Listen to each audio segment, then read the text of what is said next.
Bonjour, je présente la troisième séance vidéo sur la réduction. Donc, je rappelle que dans la première séance, on a fait un exercice introductif qui fait la connexion entre le cours et le bagage de première année. Et dans la deuxième séance, on a fait les éléments propres, donc valeurs propres, vecteurs propres et sous-espace propre. On a fait aussi le polynôme caractéristique et enfin, on a fait des exercices. Dans cette séance, on va attaquer la diagonalisation. Donc, on va faire du cours, des méthodes et des exercices corrigés. Donc, on attaque. Définition. Soit E un espace vectoriel de dimension finie et F un endomorphisme de E. On dit que l'endomorphisme F est diagonalisable s'il existe une base de E dans laquelle la matrice de F est diagonale. Okay, c'est-à-dire cette base est constituée du vecteur propre de F. Donc on va expliquer ça en dimension 3, c'est la même en dimension n.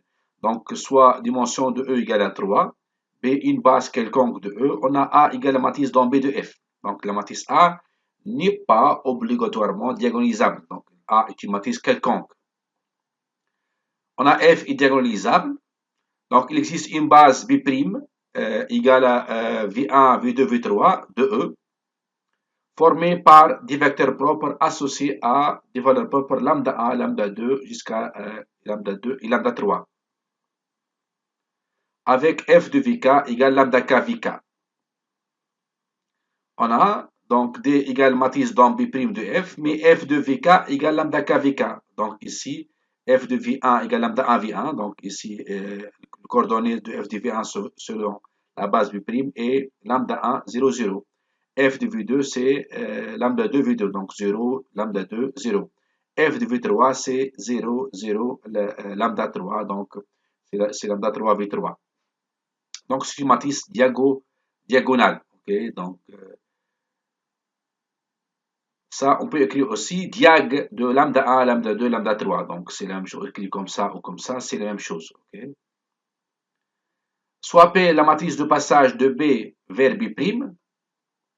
On a A égale à P D P-1. Okay? Donc ici, on remarque que A et D sont deux matrices semblables. Okay? On a B' est une base de E constituée des vecteurs propres de F. On a A et D sont semblables. Maintenant, on va définir c'est quoi une matrice diagonalisable. Donc, soit A appartient à Mn de K. On dit que la matrice A est diagonalisable. Donc, une matrice A, on peut la regarder comme une application linéaire de Mn1 de K dans Mn1 de K, matrice colonne dans matrice colonne. Ou on peut associer, donc c'est elle-même l'endomorphisme canoniquement associé. Donc, on dit que la matrice A est diagonalisable si l'endomorphisme de Kn ou de Mn1 de K, donc c'est isomorphe, c'est la même chose, canoniquement associé, est diagonalisable. Donc, soit F, l'endomorphisme de Kn canoniquement associé à A. On a A égale la matrice dans BC, la base canonique de F. On a F diagonalisable. Donc, il existe une base B' telle que D égale la matrice dans B' de F est diagonale. Soit P la matrice de passage de BC vers B'. On a A égale à P, D, P-1, comme tout à l'heure. Okay? Donc, proposition, donc, soit A appartient à Mn de K. On a A est diagonalisable si seulement si elle est semblable à une matrice diagonale.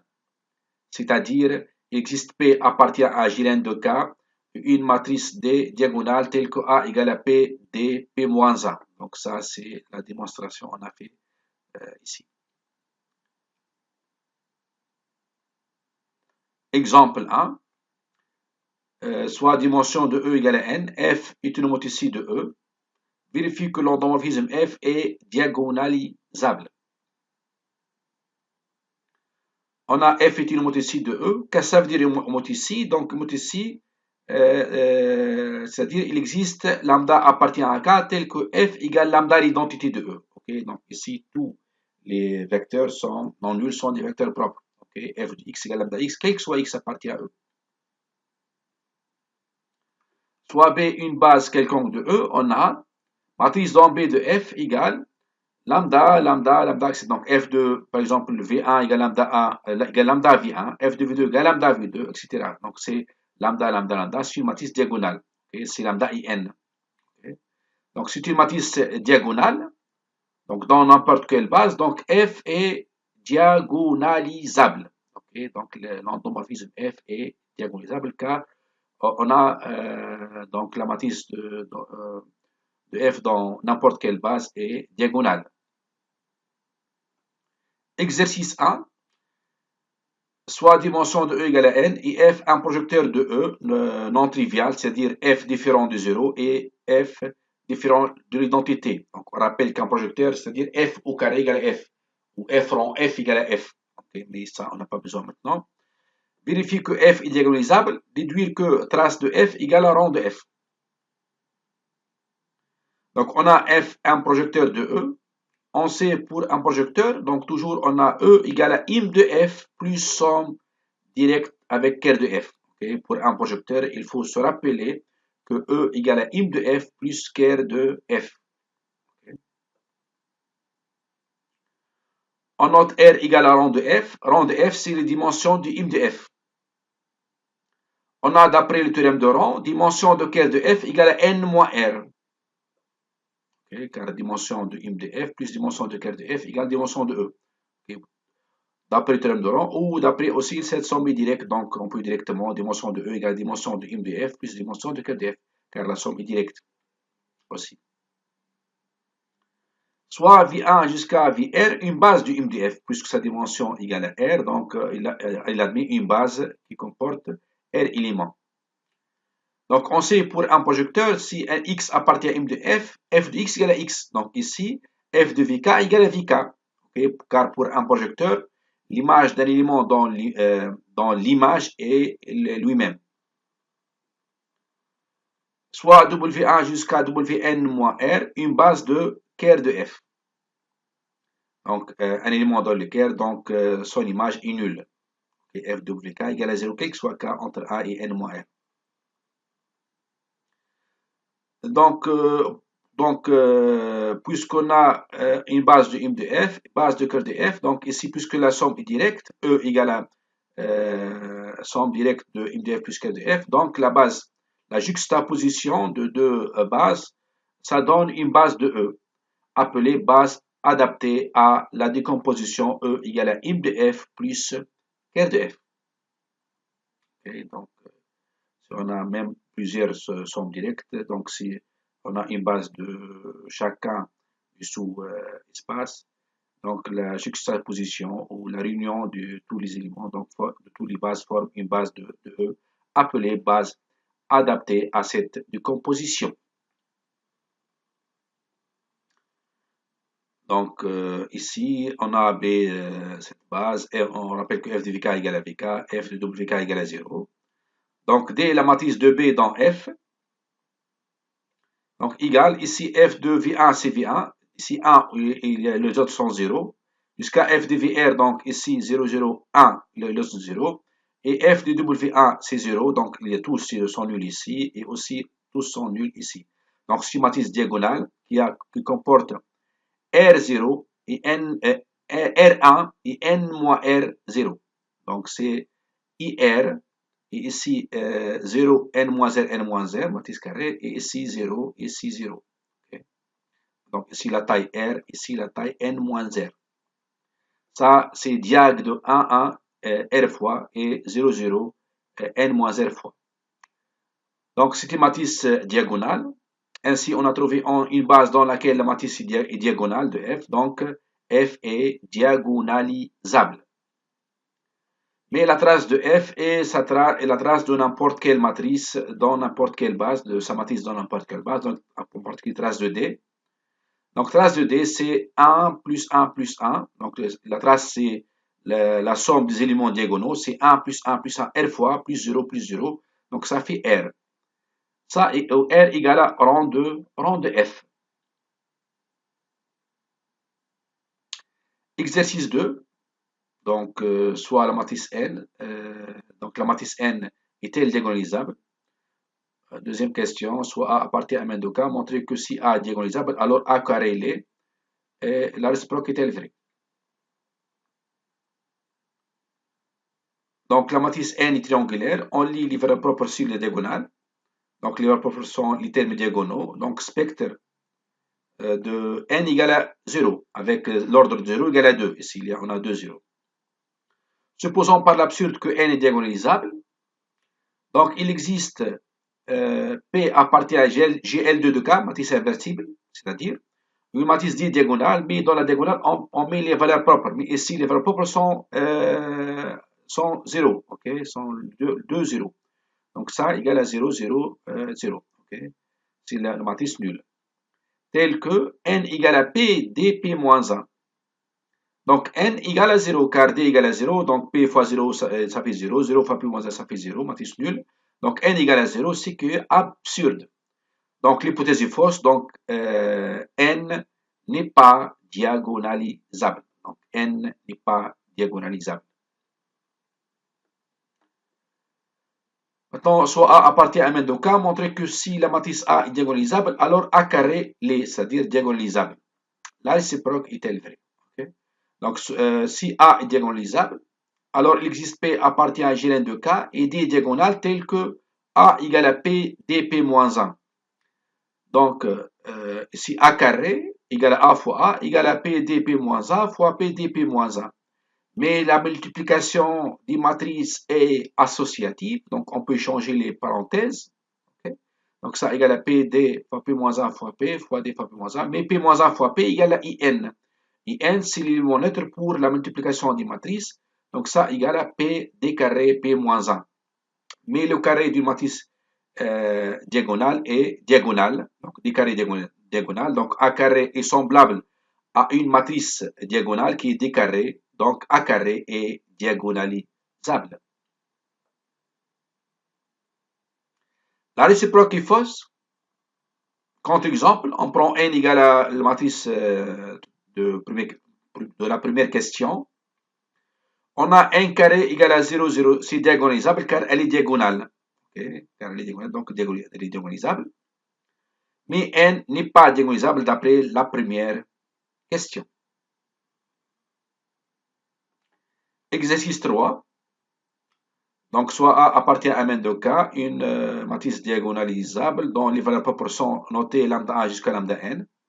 Donc, montrer que trace de A égale à somme de K égale à 1 à n de lambda K et déterminant de A égale le produit de K égale à 1 à n de lambda K. Donc, vous pouvez réfléchir à cet exercice. Prenez quelques minutes à bout de papier. Donc, c'est un exercice très important. Donc, on va voir ça, c'est un théorème du cours pour les classes MP, PCT et PT. OK. Donc, on a A est diagonalisable. Donc, il existe P appartient à Gln de K et une matrice D diagonale telle que A égale à P dP moins 1. Mais D est diagonale, donc dans la diagonale, on a les valeurs propres. Donc, D égale lambda 1, la diag de lambda 1 jusqu'à lambda n. Okay. Donc, dans la matrice diagonale, on a les valeurs propres. On a trace de A égale à trace de D, car deux matrices semblables ont la même trace. Donc ça égale la somme des lambda k. Donc, la trace, c'est la somme des éléments diagonaux. Donc lambda 1 plus lambda 2 jusqu'à lambda n. C'est somme de k égale à 1 à n de lambda k. Et déterminant de A égale le déterminant de D. Mais pour une matrice diagonale, le déterminant, c'est le produit des éléments diagonaux. C'est lambda 1 fois lambda 2 jusqu'à lambda n. Donc ça égale le produit de k égale à 1 à n de lambda k. D'où on a répondu à la première question.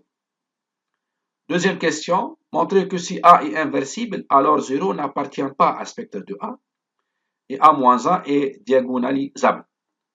Donc, on a montré ce résultat dans la vidéo précédente par deux méthodes. Maintenant, on a une troisième méthode pour répondre à cette question. On a, d'après la question précédente, déterminant de A égale le produit de K égale à 1 à n de lambda K. Donc, on a A est inversible, équivalent à déterminant de A différent de 0. Équivalent à le produit de K égale à 1 à n. de lambda k différent de 0. Équivalent à pour tout k appartient à L, lambda k différent de 0. Équivalent à aucune donc de valeur propre ni nulle, car les valeurs propres sont les lambda k. Et donc équivalent à dire que 0 n'appartient pas à spectre de A. On a A égale à P dP moins 1, donc on va montrer que A moins 1 est diagonalisable. Donc ici A moins 1 égale P dP moins 1 le tout moins 1. Mais lorsqu'on fait moins 1, donc par exemple A fois B moins 1 égale à B moins 1 fois A moins 1. Donc ici, ça égale à P moins 1 fois D moins 1 fois P moins 1. Mais P moins 1 égale à P. Donc ça égale à P D moins 1, P moins 1. Avec le D-1 pour une matrice diagonale inversible, donc l'inverse c'est 1 sur lambda A jusqu'à 1 sur lambda N. C'est une matrice diagonale, donc A-A est diagonalisable car A-A est semblable à D-A qui est diagonale. Okay, donc on sait qu'une matrice est diagonalisable si seulement si elle est semblable à une matrice diagonale. A est semblable à D-1. Troisièmement, montrer que la matrice A plus 2IN est diagonalisable. Donc, on a A plus 2IN. Donc, A égale à P dP moins 1, mais le IN égale à P fois P moins 1. Donc, égale à P IN fois P moins 1 aussi. Okay. Car P fois P moins 1 égale à IN. IN fois IN égale à IN. Donc, ici, on factorise à gauche par P et à droite par P moins 1. Donc, ça égale à P fois D plus 2IN P moins 1. Et on a D plus 2IN égale à, donc ici, la somme de deux matrices diagonales est une matrice diagonale. On somme les éléments diagonaux. Okay. Et diagonale, donc A plus 2IN est diagonalisable.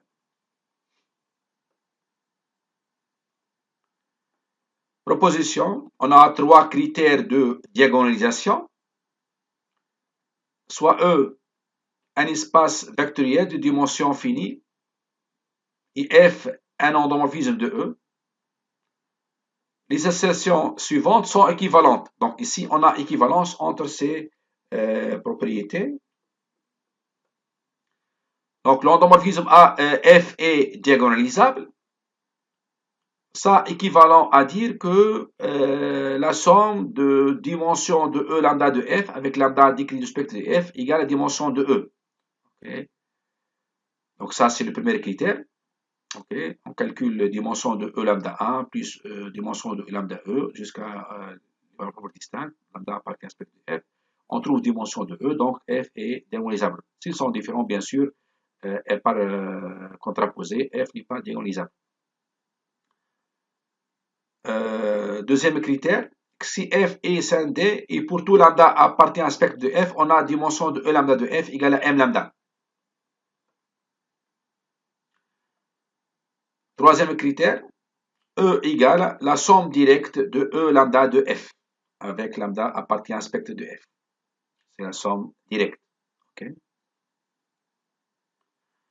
Exercice 3, donc ça c'est un exercice de synthèse, donc il faut savoir le faire. Okay. Donc c'est un exercice pédagogique qui comporte plusieurs astuces. Okay.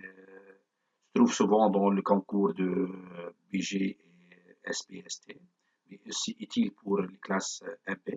Souvent dans les DS, dans les examens, il y a des exercices comme ça. Ok, donc ici on a une matrice A, donc calculer le polynôme caractéristique de F. Donc vous réfléchissez un peu à cet exercice, vous prenez donc quelques minutes pour répondre à cet exercice. Sinon, on fait ensemble cet exercice. Okay, c'est un exercice très utile. Ok. Premièrement, donc si f de x égale déterminant de x est 3 moins 1. Donc ça égale à x moins 2, moins 1, moins 1, moins 1, x moins 2, moins 1, moins 1, moins 1, x moins 2. Donc si on regarde, si, ici on peut, dans la colonne 1, on met colonne 1 plus colonne 2 plus colonne 3. Pourquoi? Car ici on a la somme c'est x moins 4, x moins 4 et x moins 4. Donc on a x moins 4, x moins 4. Ici, il reste les deux deuxième colonne, troisième colonne restent les mêmes. On peut factoriser par x moins 4 car le déterminant est linéaire par rapport à chaque colonne, donc par rapport à la première colonne. Donc on sort le x moins 4 fois donc 1, 1, 1. Les deux derniers colonnes restent les mêmes. Maintenant, on peut prendre ce 1 comme pivot pour annuler ce 1 et ce 1. Donc L2 reçoit L2 moins L1 et L3 reçoit L3 moins L1. Donc ça égale à x moins 4 fois la première ligne reste la même. Pour la deuxième, ici, on a 1 moins 1, ça fait 0. X moins 2 moins 1, ça fait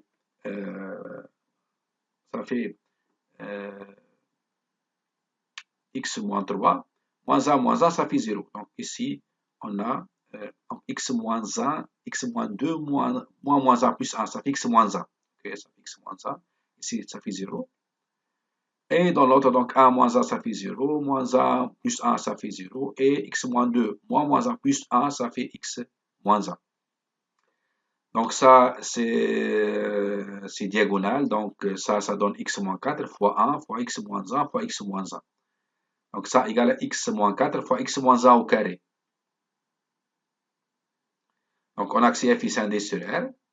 Spectre de f égale à 1, 4 avec m de 1 égale à 2 et m de 4 égale à 1. Donc montrer que f est diagonalisable. On a rang de f moins l'identité égale à rang de a moins i3.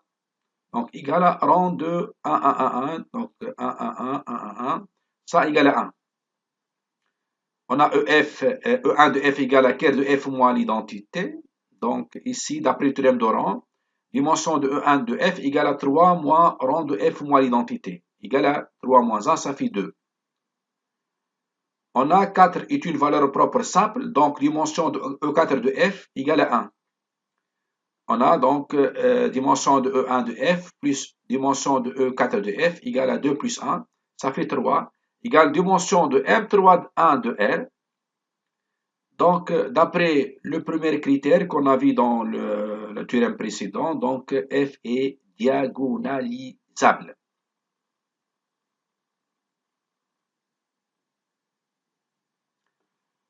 Maintenant, déterminer une base B de M3, 1 de R formée par des vecteurs propres de f. On a x égale à x, y, z, donc c'est un vecteur colonne, appartient à E1 de f, équivalent à f moins l'identité de x égale à 0. Donc ici, il manque x, x égale à 0. Donc a moins i3 de x égale à 0. Mais la matrice de a moins i3, c'est celle-là, fois x, y, z égale à 0. Donc ça donne, donc ici ligne fois colonne, ça donne x plus y plus z. Donc les mêmes équations ici. Donc x plus y égale z égale à 0. Donc ça équivalent x plus y plus z égale à 0. Okay. Les trois équations sont les mêmes. Donc ça équivalent à z égale à moins x moins y. Équivalent à x égale à xy et le z devient moins x moins y. Ça donne ici pour les x, 0 et moins x et pour le y plus 0, y et moins y. Donc ça donne x fois 1, 0, moins 1 plus y fois 0, 1, moins 1. Égale à x v1 plus y v2. Avec v1 c'est 1, 0, moins 1 et v2 c'est 0, 1, moins 1. Donc E1 de f égale à vec de V1, V2. Okay, donc ici, on a cardinal de V1, V2 égale à 2, égale dimension de E1 de f. Donc V1, V2 est une base de E1 de f. On peut aussi donc voir que V1 et V2 sont libres. Donc les vectes, c'est génératrice, est libre, donc c'est une base. Ou bien, ici, le vecte, c'est une génératrice, et dimension de E1 de f égale à cardinal de cette V1, V2, donc aussi c'est une base. Donc on peut montrer que V1, V2 base de E1 de f par deux méthodes. Okay. Ok, donc ici, le A, donc ici, on remarque que ici, la somme du coefficient de ligne, ça fait 4. Ok. Donc, si on multiplie A par ce vecteur 1, 1, 1, on trouve 4, 4, 4. Donc ici, f de V3 égale à 4 V3. On a vu cette astuce et on a dit que ce vecteur était utile. Il faut savoir l'utiliser lorsqu'on a besoin. Donc, V3 appartient au E4 de F. Et on a dimension de E4 de F égale à 1. Donc ici, E4 de F, puisque aussi valeur propre simple. Donc E4 de F est égal à vec de V3. Donc V3 est une base de E4 de F. Ok, donc ici, on peut aussi trouver donc une base de E4 de F comme on a fait pour E1. Donc on prend un vecteur x, y, z appartient à E4 de F. On fait la même chose, on trouve un vecteur, donc on trouve que x égale à x fois A1, A1. Okay. Donc ça est une méthode astucieuse car on a vu donc le vecteur A1, est un vecteur propre associé à 4.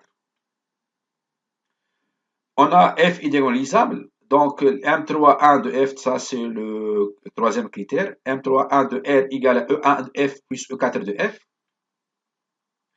Donc B égale à V1, V2, V3 et la juxtaposition de deux bases, ok, de vecteurs propres, est une base adaptée à cette décomposition de M3 de R. Elle est formée par des vecteurs propres de f.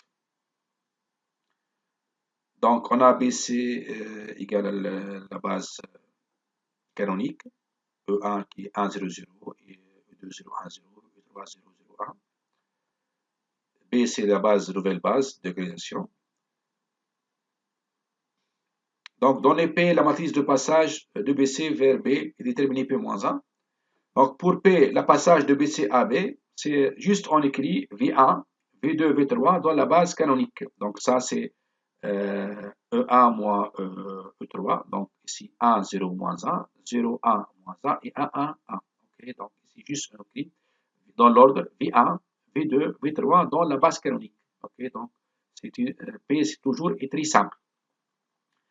Mais le P-1, on peut calculer par plusieurs méthodes. Par exemple, par le PV de Gauss. Donc, j'ai fait une vidéo pour les matrices. Donc, comment calculer par le PV de Gauss. On peut calculer aussi par un seul déterminant transposé de comatrice. Sinon, on peut voir le P-1 comme la matrice de passage de B vers BC. Donc, c'est le passage inverse. Donc, on a V1 égale à E1 moins E3. Et V2 égale à E2 moins E3. Et V3 égale à E1 plus E2 plus E3. Donc, ça, c'est le V3. Donc, nous, on va chercher le E1, le E2, le E3 en fonction de V1, V2, V3 pour trouver le P-1. Okay. Donc, ici, on peut résoudre ce système donc, par plusieurs façons. Donc, ici, je vais faire avec la méthode de Gauss. Mais aussi, on peut faire la somme. La somme nous donne okay, la différence. On peut faire L3 moins L2 moins L1. Ça donne le E3 et on trouve aussi les autres. Mais aussi, je vais faire par le pivot de Gauss. Donc, ici, ce E1 va annuler ce E1. Donc, L3 reçoit L3 moins L1. Donc, la première ligne reste la même, la deuxième ligne reste la même, et la troisième ligne devient E1 moins 1, ça fait 0. E2 moins 0, ça fait E2. Et E3 moins E3, ça fait de E3. Ici, V3 moins V1. Okay, donc, c'est ça. Donc, maintenant, ça, c'est le pivot. Il va annuler le E2. Donc, L3 reçoit L3 moins L2. Donc, la première ligne reste la même, la deuxième ligne reste la même, et la troisième ligne devient ici, donc E2 moins E2, ça fait 0, 2 E3 moins, donc plus, ça fait 3 E3. Ici, V3 moins V1 moins V2, ça fait V3 moins V1 moins V2. Donc, on a E3, on divise par un tiers, donc on multiplie par un tiers, on divise par 3, on multiplie par un tiers. Donc ici, on a le E3 égale à moins 1 tiers V1, moins 1 tiers V2 plus 1 tiers V3. Le E2 égale à V2 plus E3, donc le E3 devient ici, donc ça devient moins 1 tiers V1 plus 2 tiers V2 plus 1 tiers V3. Et le E1 devient 2 tiers V1 moins 1 tiers V2 plus 1 tiers V3. Donc, pour maîtriser le pivot de Gauss, j'ai fait un vidéo pour le pivot de Gauss. Donc, c'est très simple et efficace et utile dans ce genre de calcul. Ok, le calcul matriciel aussi, c'est utile en mécanique générale, ok, pour calculer les matrices d'inertie, les matrices du passage, etc. Ok, donc pi moins 1 égale donc ici, pour le E1, c'est 2 tiers, moins 1 tiers, 1 tiers, 2 tiers, moins 1 tiers. Le E2, c'est moins 1 tiers, 2 tiers, 1 tiers, donc moins 1 tiers, 2 tiers, 1 tiers.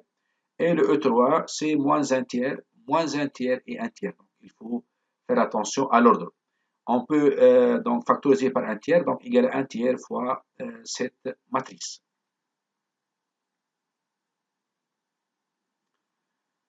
Donc, donner D la matrice de F dans B et donner la relation entre A et D. On a V1, V2 appartient à E1 de F. Donc, ici, F de V1 égale à V1 et F de V2 égale à V2. Okay, car le lambda égale à 1 ici. Ce sont des facteurs propres. V3 appartient à E4 de F. Donc, F de V3 égale à 4 V3. Il vient que D matrice dans B de F. Donc, ici, F de V1, c'est V1, donc 1, 0, 0. F de V2 égale à V2, donc 0, 1, 0. Et F de V3, c'est 4 V3, c'est 0, 0, 4.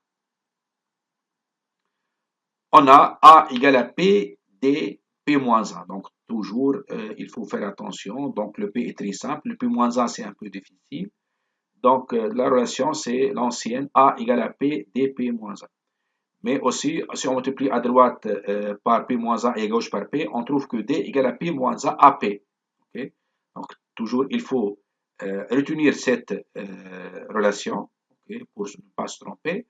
Et si on a besoin, déduire cette relation à partir de celle-là. Donc, on multiplie, pour éliminer le P-1, on multiplie à gauche par P et à droite par P-1. Bon, ici, on multiplie à gauche par P-1 et à droite par P pour arriver à celle-là.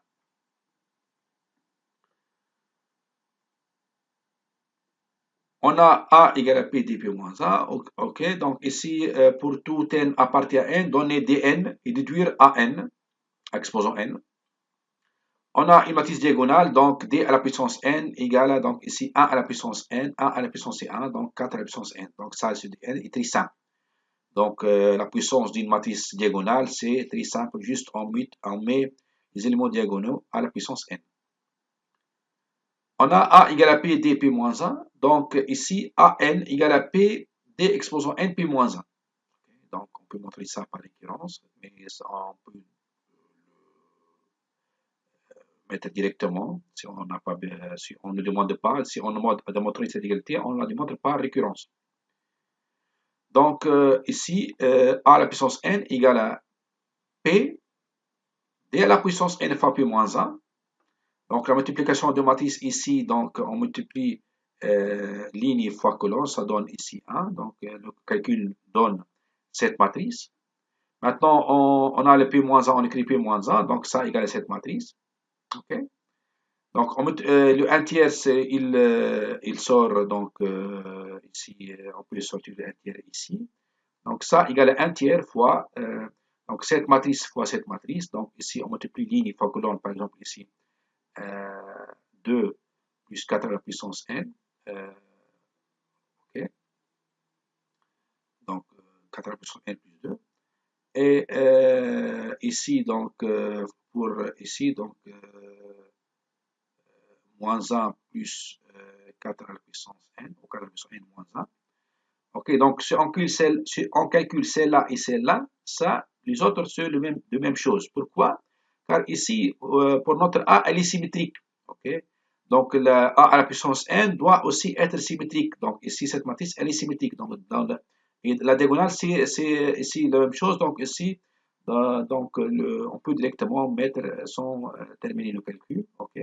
Donc, juste on calcule deux seulement, car elle est symétrique. Et aussi, les éléments diagonaux sont les mêmes. OK?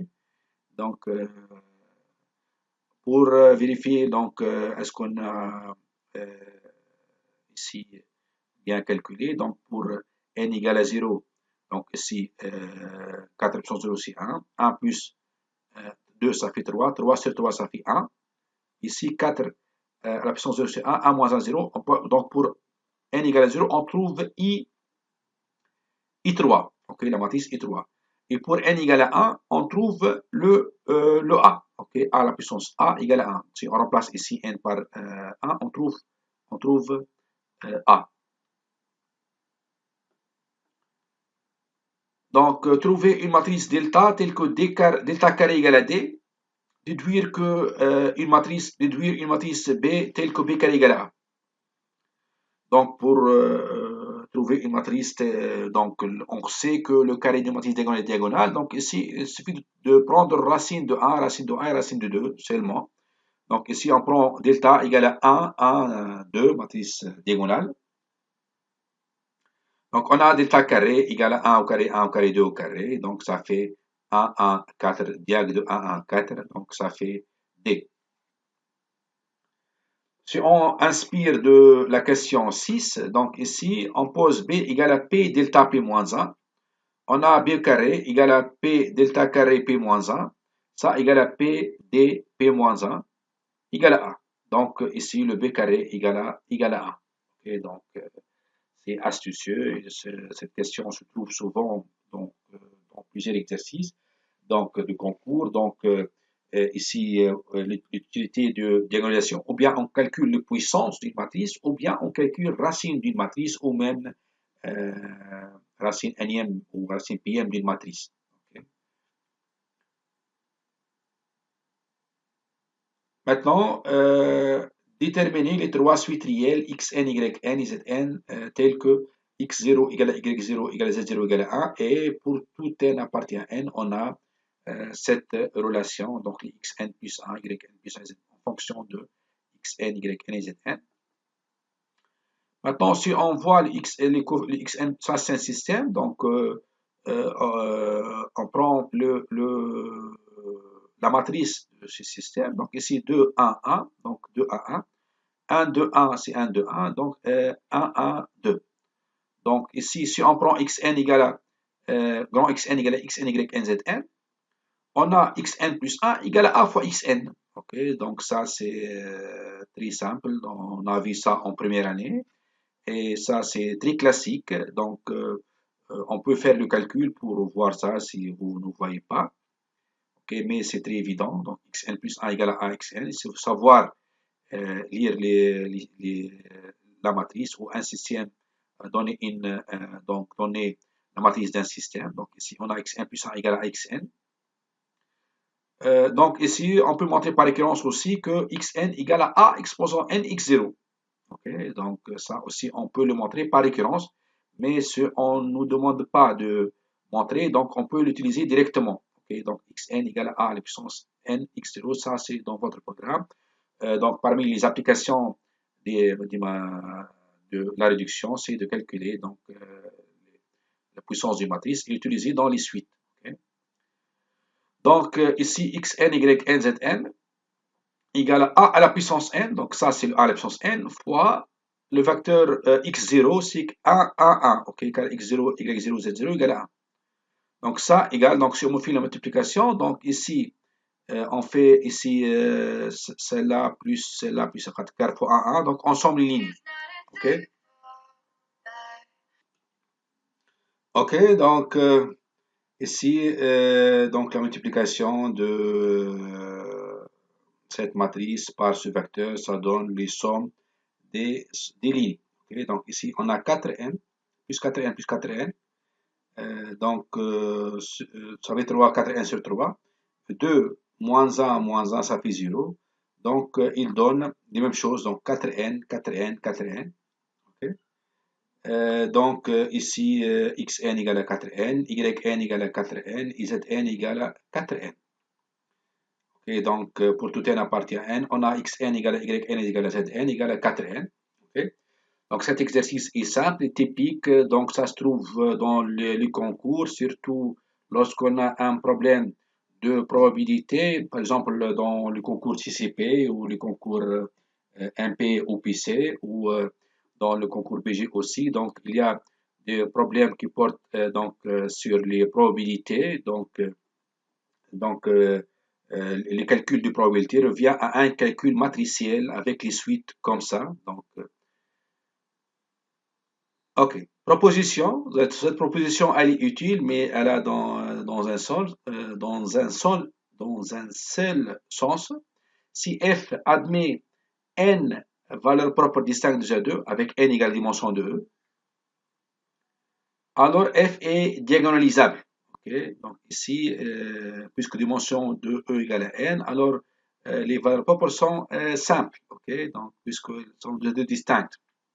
Alors f est diagonalisable. De plus, les sous-espaces propres sont des droites vectorielles. Okay. De plus, les sous-espaces propres sont des droites vectorielles. De même pour les matrices. Donc, si A appartient à n de cas, si A admet n valeurs propres distinctes de Z2, alors A est diagonalisable. De plus, les sous-espaces propres sont des droites vectorielles.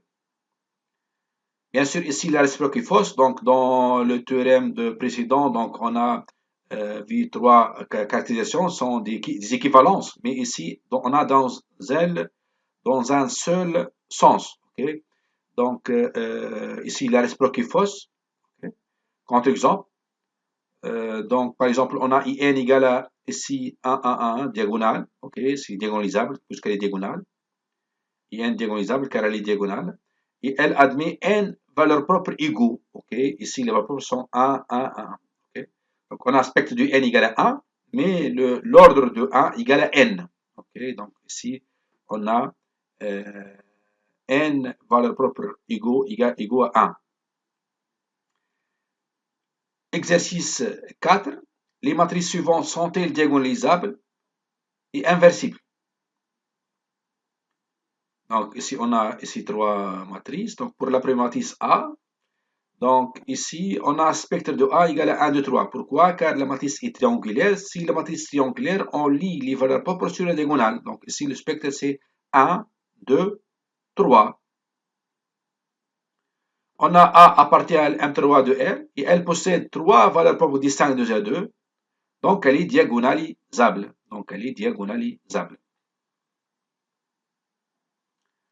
On a 0 n'appartient pas à spectre de A. Donc A est inversible. Donc ça, c'est une nouvelle méthode pour montrer que A est inversible. Sinon, ici, on peut calculer les déterminants. Déterminant égal à 1 fois 2 fois 3. Donc, puisque c'est triangulaire, différent de 0. Donc, ça égale à 6. Donc, elle est diagonalisable. Aussi, rang de A égale à 3, puisque ici, matrice échelonnée. Okay? Triangulaire. Donc, c'est échelonné. Donc, ici, le rang égal à 3. Donc, ici, elle est inversible. Okay? Donc, ici, on a plusieurs méthodes pour montrer qu'une matrice est inversible. Mais ici, on utilise la réduction des matrices. Donc, on sait que 0 n'appartient pas à spectre de A, équivalent à dire que A est inversible. Maintenant, pour B, on calcule d'abord ici, ça c'est pas triangulaire, donc on n'a pas les valeurs propres.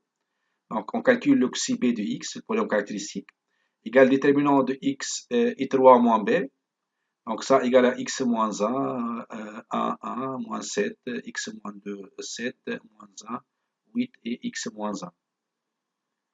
Donc, ici, si on somme les trois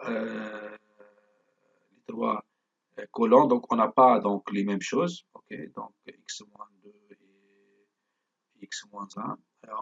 Donc, ici, il faut faire la réflexion à deux colonnes ou à deux lignes.